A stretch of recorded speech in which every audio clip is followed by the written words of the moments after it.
Pakistan cricket board की तजुर्बा गाह में एक नया तजुर्बा कर लिया गया है। नया तजुर्बा क्या है कि T20 से मोहम्मद रिजवान जो कि कप्तान थे उनकी छुट्टी हो गई है और मफजी द किंग बाबर आजम की छुट्टी हो गई है। मतलब अब पाकिस्तान क्रिकेट बोर्ड को समझ में आ गया है कि बाबर आजम और मोहम्मद रिजवान जो है वो T20 मटीरियल नहीं है।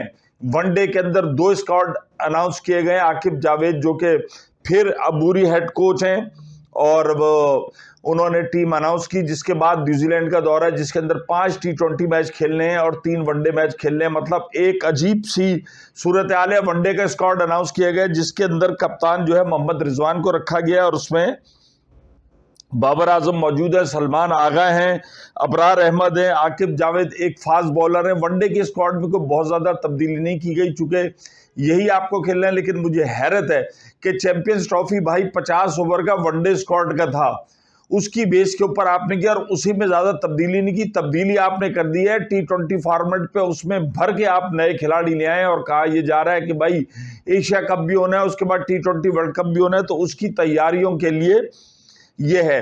चैंपियंस ट्रॉफी में आपके समझ नहीं आई कि एक स्पिनर कम था, लेकिन वो गलती अब आपने वहां नहीं दोहराई। आकिब जावेद जो है बहुत अच्छे बॉलर हैं, बड़ी अच्छी लाइन और लेंथ फास्ट बॉलर हैं। फहीम अशरफ और इनको जनाब रखा गया है। और दूसरी तरफ अगर हम देखें, फहीम अशरफ, इमामुल हक, खुशदिल शाह, मोहम्मद अली, मोहम्मद वसीम जूनियर, मोहम्मद इरफान खान, नसीम शाह, सुफियान मुकीम, तैयब ताहिर।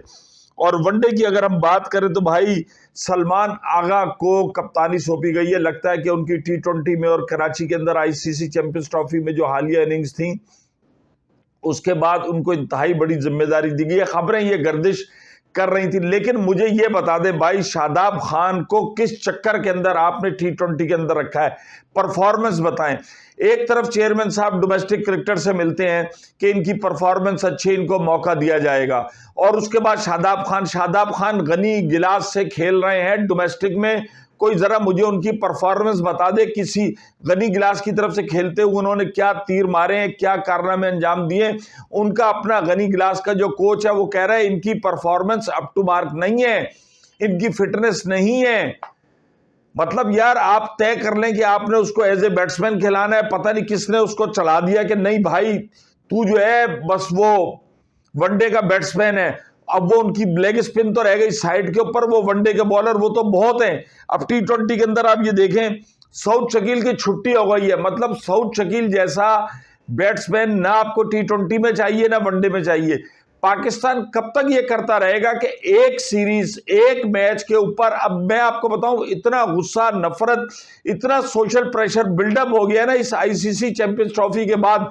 अब आपको ये देखिएगा कामरान गुलाम और जो दीगर खिलाड़ी आपका सऊद शकील ये जो ड्रॉप हुए ना, इन पे क्रिकेट के दरवाजे बंद। टेस्ट होता कितना है जिसमें सऊद शकील खेलेगा जाकर?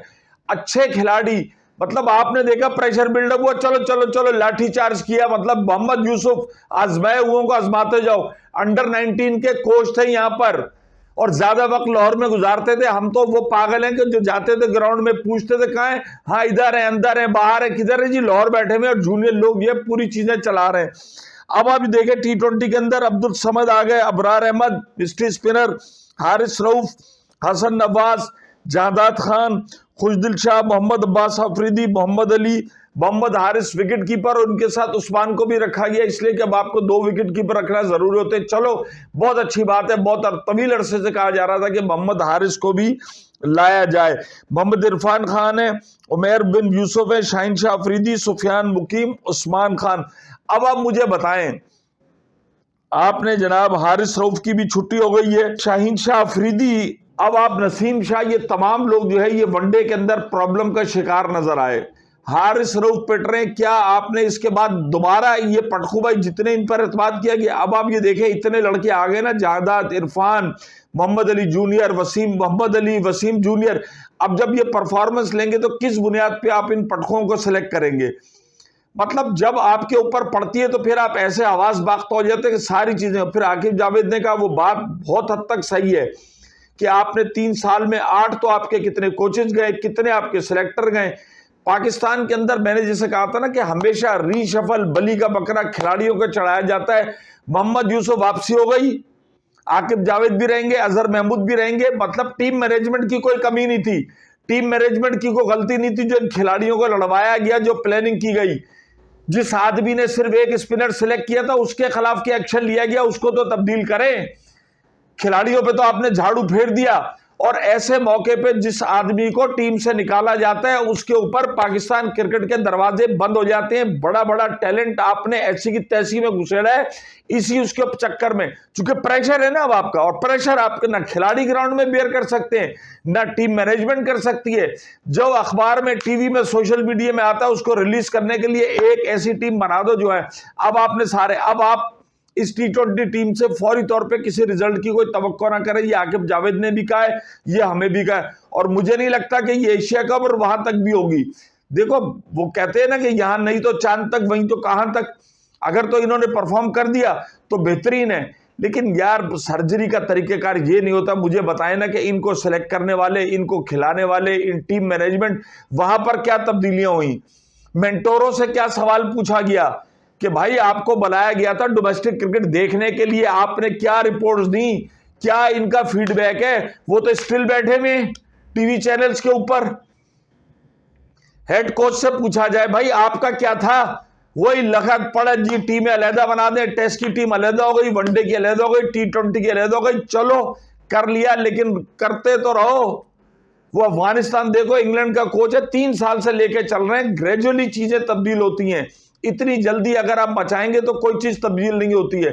मेरे हिसाब से इस टीम के अंदर अभी भी पर्ची मौजूद है, और जब तक पर्ची और वो खिलाड़ी जिनकी परफॉर्मेंस नहीं है वो हमेशा टीम पर बोझ होते हैं, वो उन खिलाड़ियों को भी परफॉर्मेंस को जाया कर देते हैं जो टैलेंटेड होते हैं।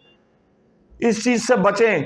बहरहाल दुआ अच्छी है भाई कि अल्लाह करे कि ये टीम जीत के रास्ते पे गामजन हो जाए, नहीं तो बस फिर हम हैं और तुम हो, जाओगे कहाँ, शार्ट हो जाओ।